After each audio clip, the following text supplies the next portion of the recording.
lots of things may feel out of your control, but there's an inherent ability to trust the process without having all the answers right now. The moon in Capricorn can bring a little bit of anxiety in terms of like not being quite there yet, not having done all the work, not attending to all your responsibilities, maybe feeling a little bit overwhelmed with like all of the things that are left to do. But I think it's a good time, especially with the supportive aspect from Jupiter, to just lean in and trust that things are moving in the right direction.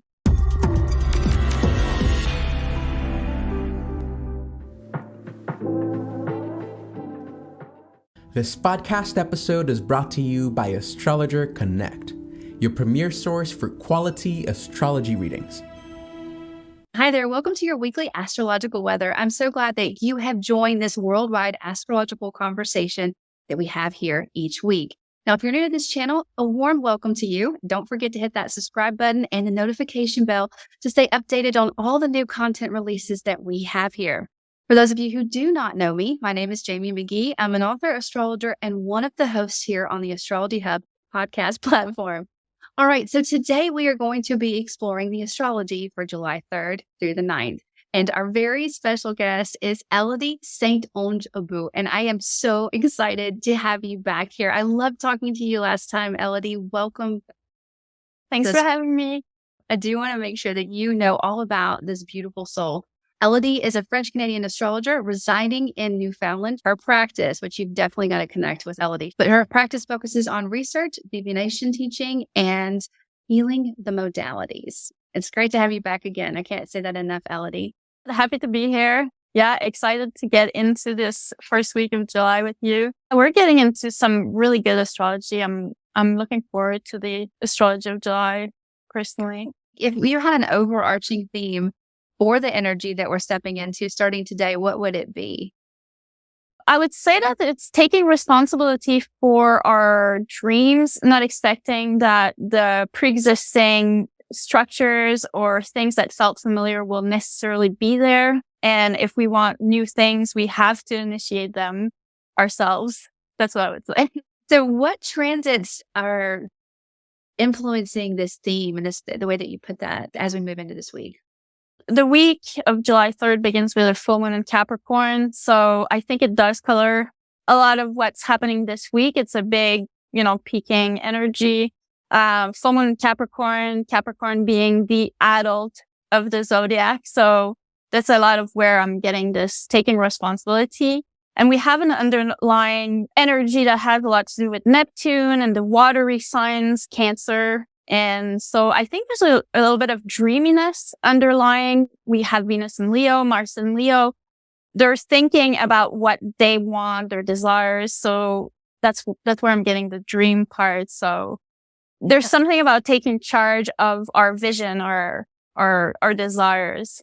So there's a little bit of the structure that we're going to be working with Capricorn systems and, like doing a little bit every day of responsibility gets you towards your dream. But then we have the Neptune where we have to dial into the dream too. Yeah. And I guess Saturn and Pisces, we're tapping into the Saturn and Pisces. Saturn has been in Pisces for a couple months now. So we're really getting a good idea of what does that mean. Saturn has to do with structures, but Pisces has a lot to do with dreams and vision and having faith, not necessarily knowing what the shape of the structures will be like, but keeping the diamond in your mind, keeping faith. The diamond in the mind and faith. I love that.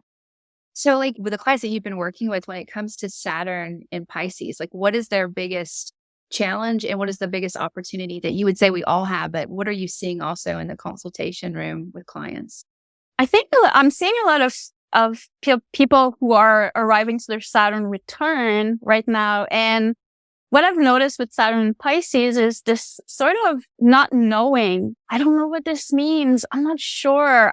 And this need to actually have faith because you're not sure of what shape things are taking, or there's a need to make certain risks, but we can't actually have it all laid out. So I use an image.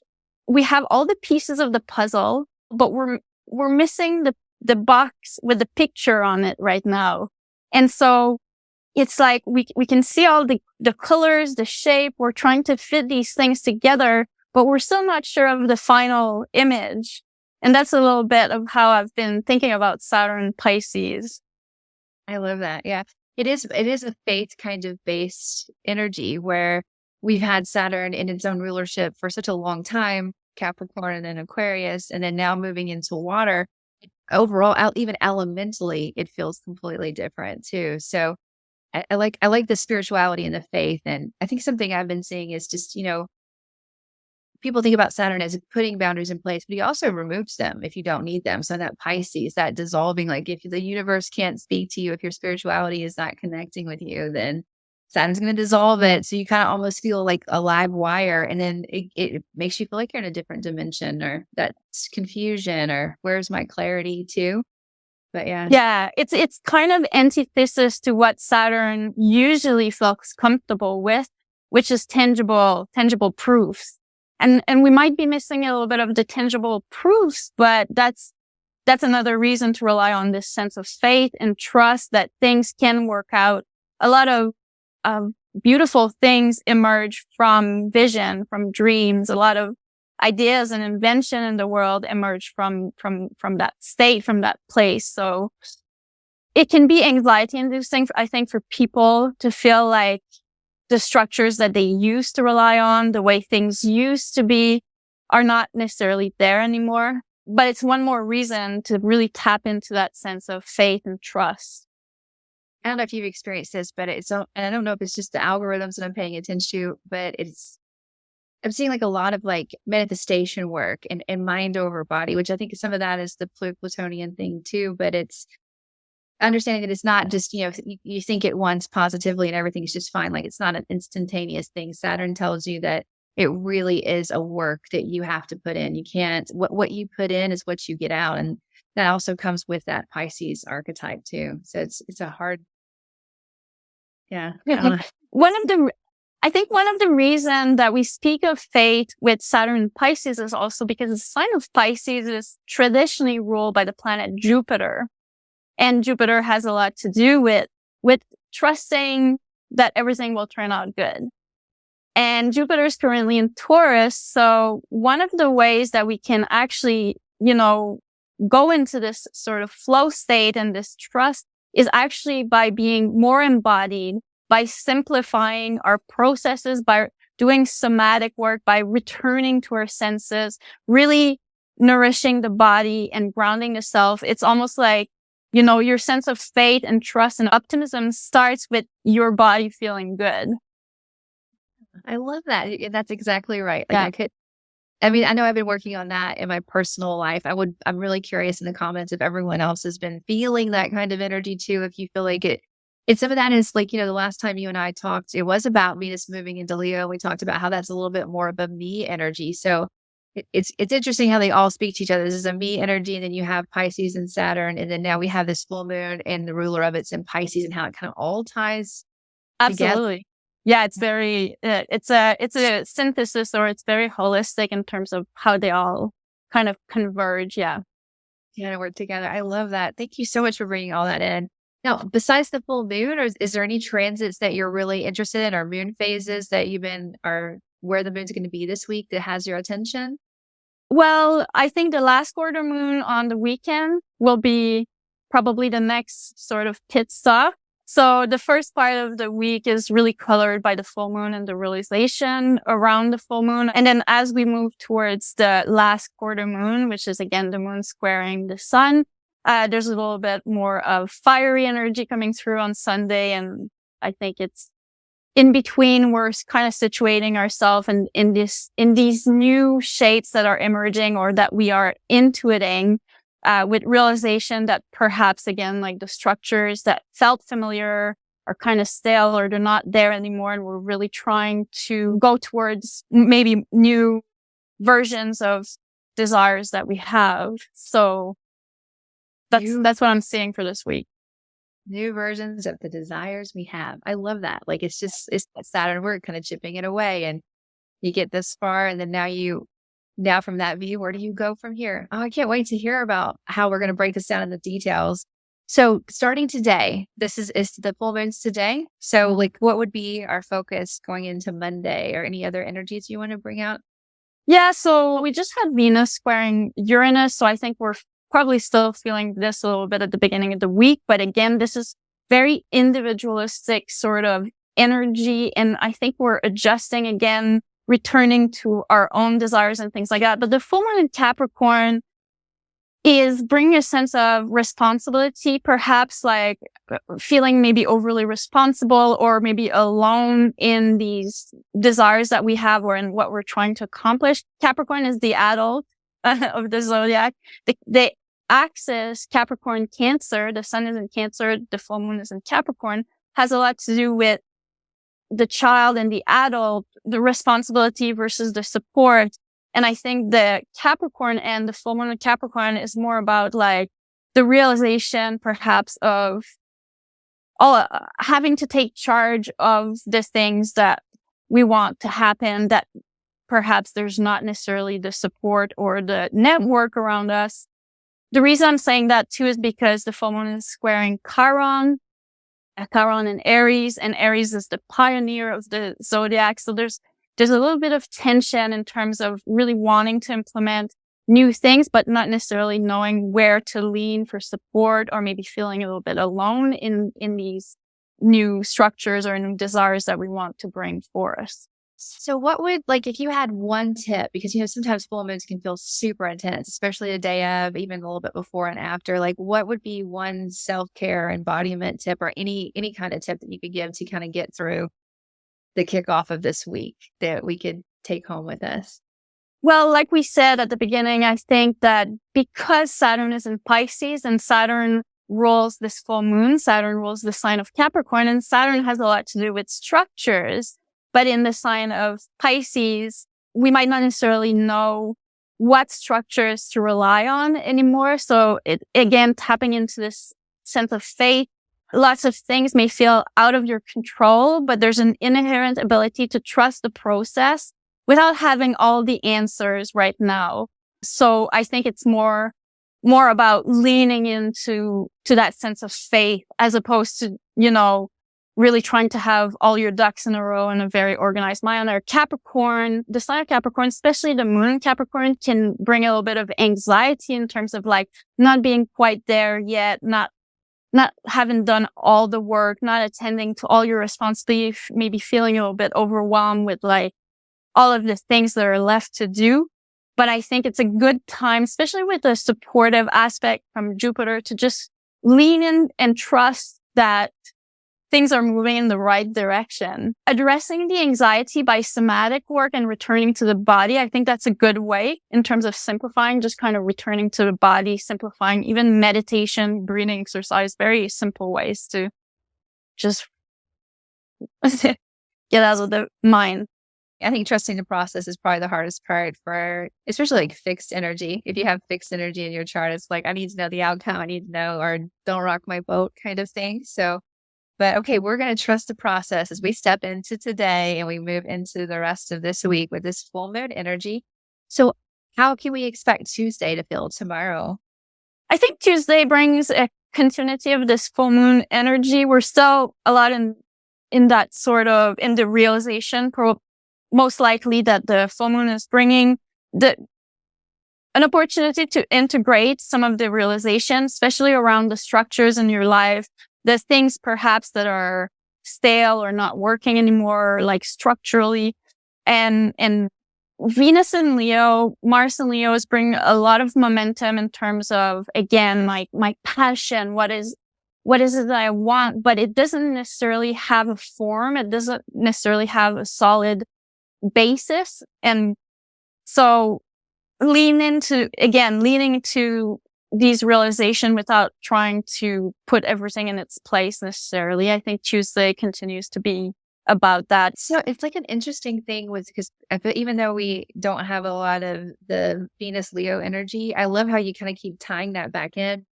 And soon Venus will move into retrograde. So it's kind of like Mars knows exactly where it's going, but like what I'm picking up from everything you're saying is like, you have that focus, you want to make the change. you're kind of going in blindly, and it could be that your heart is teetering because your heart's like, wait a second, I feel like I left something behind, or I'm not really sure if my heart's ready to go forward. Is that how you kind of? Yeah. Yeah, exactly. I think that's right. Yeah. Like I was talking about the pieces of the puzzle is we have a lot of pieces of the puzzle, but we're not sure exactly how they fit together yet, so we're still figuring that out. And later Venus turning retrograde for a month and a half, 2 months almost, is going to be part of that, part of discovering what is the full picture of these new desires, these new vision, these new needs or priorities that we want to make space for. Love that. So it's like, trust your heart, trust the process, follow that intuition, but also give your heart room to change its mind, because it probably will. Like, there's going to be a little bit as soon as you feel your way through something and you get more information or you sit with something, it could easily adjust, especially with the very full moon, like over the top kind of emotions and energies that we're already dealing with in a way. Yeah, that's why I was saying, like, maybe just lean into not having all the answers right now, because it's more about it's a process. It's not about having everything figured out, even though the moon in Capricorn may be like taking stock of, like, on Monday, Tuesday, we're taking stock of, okay, this is the shape of my life, or these are the forms, but there might be a lot of stale kind of shape that we want to revolutionize. We want to regenerate. It's a process. Yeah. That's like the theme of the week, right? It Yeah. adds. Yes. Yeah. I think sometimes we get really hard on ourselves because we feel like we're supposed to have all the answers, or we weren't supposed to change. Like, we get like upset with the past version of ourselves or a new version of ourselves. Like, that was supposed to be forever. But even the Capricorn energy is cardinal. It changes. So I think it's just also give your, like, I love the trusted process thing that you're bringing in, and just room to breathe. And the more grounded you can be and just be like, okay, this is what I feel like today, being in the moment, practically in the moment, practical and in the moment. Yeah. Yeah. And I think also, like, Cancer season, the sun in Cancer, Mercury in Cancer, it does bring a little bit of nostalgia, like the way things were.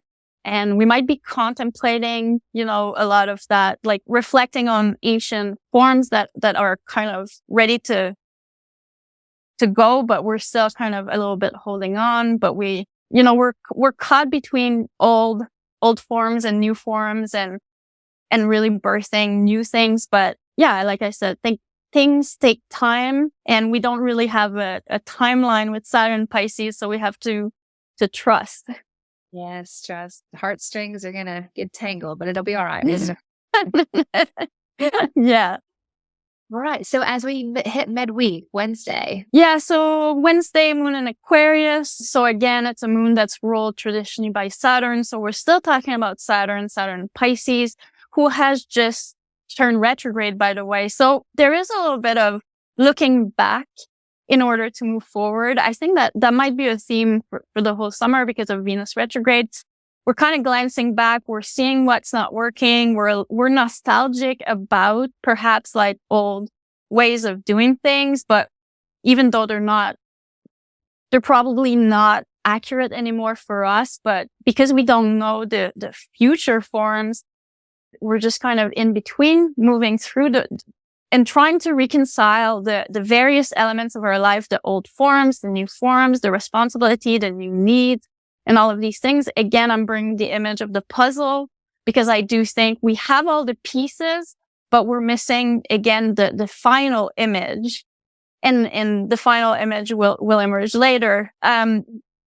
Why am I talking about the various parts? I think the moon in Aquarius midweek really triggers the squares with Taurus, and it opposes the planets in Leo. So it creates a little bit of tension in terms of like these various areas of my life that might not necessarily fit together.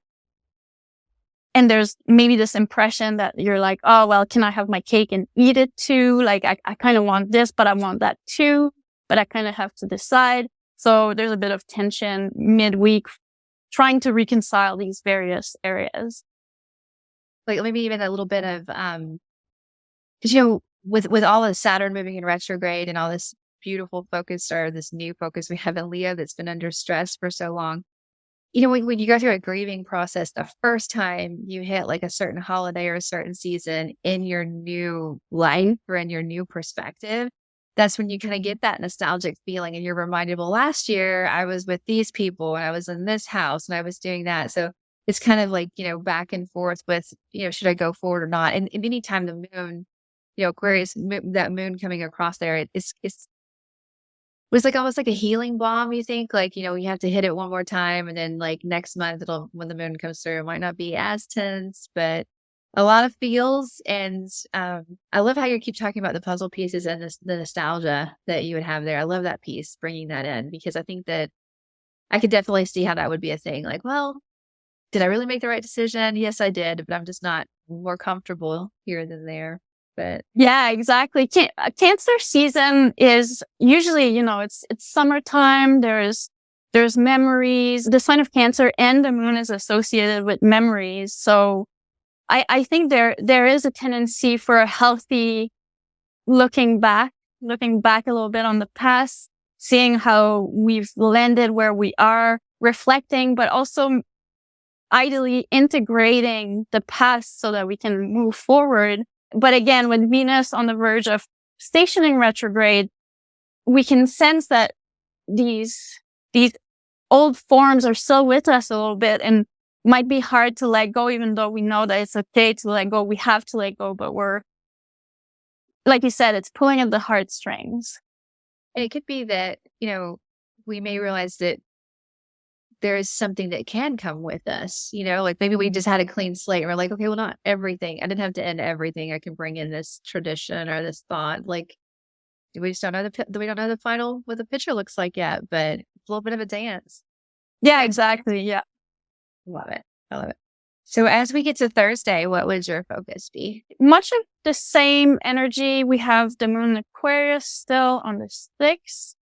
I think it's pretty calm in terms of like the waning moon. And although the moon is, squaring everything in Taurus, opposing the stuff in Leo. So yeah, I don't have very much for Thursday. I think it's much of the similar.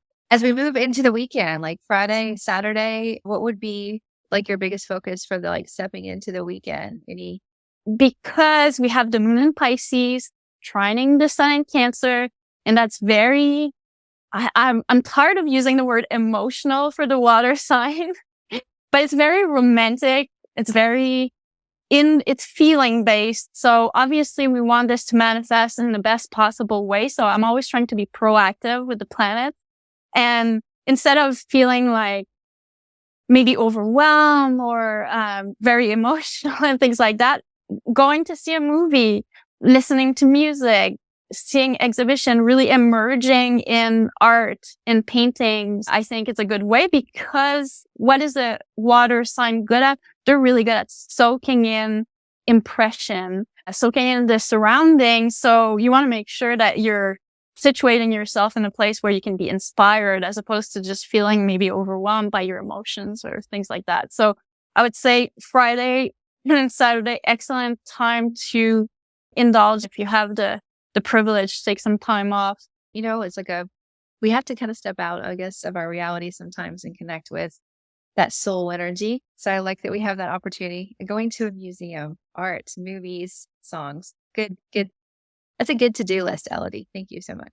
Like a romantic movie or something. Because the other side of it is yeah, like I said, if you don't have the channel for this kind of water energy, it can feel a bit overwhelming with Neptune, especially the moon will meet Neptune on July 8th on Saturday, and can feel overwhelming. So you want to be overwhelmed by art, by beauty, not by your emotions so much. So if you do find yourself like overwhelmed by a personal situation or something that happened during the week, it would be just a good time to step away from it and go and do something that takes your mind and your emotions off of it, because then that way, instead of manifesting more of the things that are overwhelming you, you can manifest something positive, or like a reward system, or, a reminder, like sometimes just getting out of the water and then getting back in. It kind of always feels like refreshing. Yeah, the water, the ocean, if you have access to that could be an excellent time for for spending a day by the beach. Now I get to go to the beach. I love my to-do list. I can't wait to tell her everything I have to do this weekend. How would we tie up the weekend Sunday before we'll be back? Yes. So the moon enters Aries like Saturday night. So we do have a important shift in energy, I think, by Saturday night. It gets a little bit more fiery. It dries up.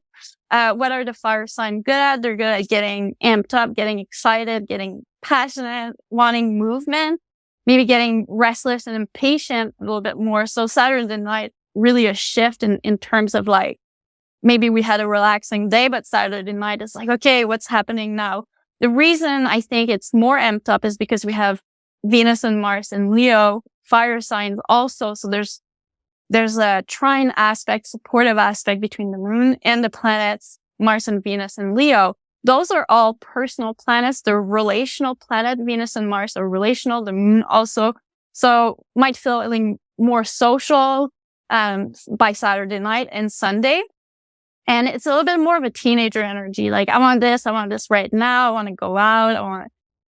It gets a little bit more rambunctious by Saturday night and into Sunday. So it would be a good time to live in the moment in a way, just kind of like you relaxed, you did your me time and you step back into it and you're able to connect with your heart, live in the moment, and then you get ready to start a brand new week when the day is all said and done. Yeah. Yeah, I wouldn't schedule like heavy intellectual work on Sunday because I think there's a bit of like restlessness. There's a desire to move and do things and get things in motion, but it's impatient and might be hard to sit still. Restlessness energy. I don't know how you got. Do you love restless energy? Does it work for you or against I go outside. I walk. I run with my dog. When I spend too much time in my head, I find just being outside helps a lot. Yeah, me too. Every chance I get, like between every meeting or every encounter I have online, I have to go put my feet on the ground or get water or something just to kind of get completely, just kind of like recharge. Recharge altogether. But I was just gonna say the reason I think that we're getting this restlessness too is because Mars is on the 29 degree Leo, which is called the anoretic degree, the last degree of a sign. So sometimes it exaggerates the quality of the sign. So Mars in the last degree of Leo, by Sunday with the moon in Aries is very, I put emboldened. That would be the positive word that I would use. But at its worst, it could be a little bit of arrogance. And that's why I use the term teenager energy. It's impatient. Yeah. Intense. Emboldened. I love that. Okay. Is there anything else about this week like you just kind of that you would want to tie in or bring? Like, is there any? The last quarter moon on Sunday, last quarter moon in Aries will conjoin Chiron. Chiron representing a point where we might feel vulnerable or we might overthink a little bit. And Chiron in Aries with the moon there has to do with autonomy or sense of autonomy or sense of agency. So again, I'm tying in the teenager energy with this because I do think by Sunday, after maybe the realization of the full moon in Capricorn, maybe we realize, okay, I have to take charge of certain aspects, certain desires that I have. By Sunday, we're impatient to kind of get moving and we don't care so much about waiting for help or support. We kind of just want to get things in motion. But we might also be a little bit frustrated. That's the Chiron moon last quarter, kind of impatient and frustrated, especially if our autonomy is restrained or if we don't have full agency on our time, or we might want to make sure that we have enough space to do what we want. Okay, beautiful. All right. So yeah, there's definitely some spice to this week. It's a grounded, spicy, dreamy week. Let's put a bunch of adjectives in there. Okay, I'm going to do my best to summarize all of this brilliance that you have, Elodie. So it's kind of a week. We're coming into a full moon today. And I love how you said, trust the process and return to the dream, because it is like remembering why you did something or remembering why you wanted to make this change in the first place. But sometimes that'll be throughout the week that could be challenging at certain times because we're going to bask in this full moon energy through Monday and Tuesday. Actually kind of probably all the way up to that quarter moon in some ways. But As we get into the middle of the week, there's a little bit of nostalgia. Did I make the right decision? Should I go this way? Should I not go that way? Very eager to launch forward, but your heart could be, looking back a little bit and just kind of finding your feet. Now, but as we get to the weekend, we're going to shift out of this energy and especially with the moon in Pisces. And I love our to-do list. We're supposed to look at music and art and just kind of escape into something that's beautiful and manifest good feels. And we can go to the water, the beach. That will be a great thing to do. But we do have a little bit of a teenage energy as we come into the weekend. Yeah, we have also Leo action where we have Chiron coming in. We're getting reminders of that Mars is on the anaretic degree. So we feel like we got to go. It's kind of like at that starting line, the wheels are turning and burning. We feel like we've processed the emotions and now we have one choice, and that's either to go forward as fast as we can and hope the pieces fall into and then the image comes in. So we just want to, I think as we step into the weekend is a time where we can escape a little bit, have a little bit of fun, and then we're going to be eager to go, but probably think twice, then take action when possible, because that degree of Mars is going to be pushing you a little bit harder, but then you would want to go. But so is there anything that you would want to add to how we broke down the week? I think not. I think that you did a great job. I think the weekend has the potential to be a little bit moody. Change energy. Yeah, moody. When the one's in Pisces on Saturday, it's kind of moody in a sense that moody, I want to cuddle with somebody I love. But then by Saturday night, it's more like moody, let me do what I want. So we have an interesting mix by the weekend. Yeah, I think full moon weeks it doesn't matter. I mean, I would love to know in the comments if you guys love full moons are something that you brace yourself for, because I find that it doesn't matter what sign it is, there is that elevation of emotion. And it's kind of okay, how do I use this? And this particular forecast goes from a full moon, like a heightened peak, to going into that last quarter to where you're able to process it and start to see what's going to go forward and what isn't. So it is a little bit of a teeter-totter, a lot of really high and low points, and having you look back and forward at the same time and trusting the process, as Elodie so brilliantly said. All right, well, such a great forecast, Elodie. Thank you so much. And thanks for having me again. If you have not had a chance to connect with Elodie one-on-one, I definitely encourage you, because I have actually had a reading with Elodie and it was amazing, to find her on our brand new Astrologer Connect platform. And you can find Elodie at astrologyhub.com/Elodie Connect. And her name is Elodie. It's a beautiful name and a beautiful experience to have her as a personal astrologer. And you can learn about everyone on the platform at astrologyhub.com/Connect. All right. Again, thank all of you for being here today. Thank you for making astrology a part of your life. And we look forward to seeing you next time. Thanks. Bye, Elodie. Bye, everyone.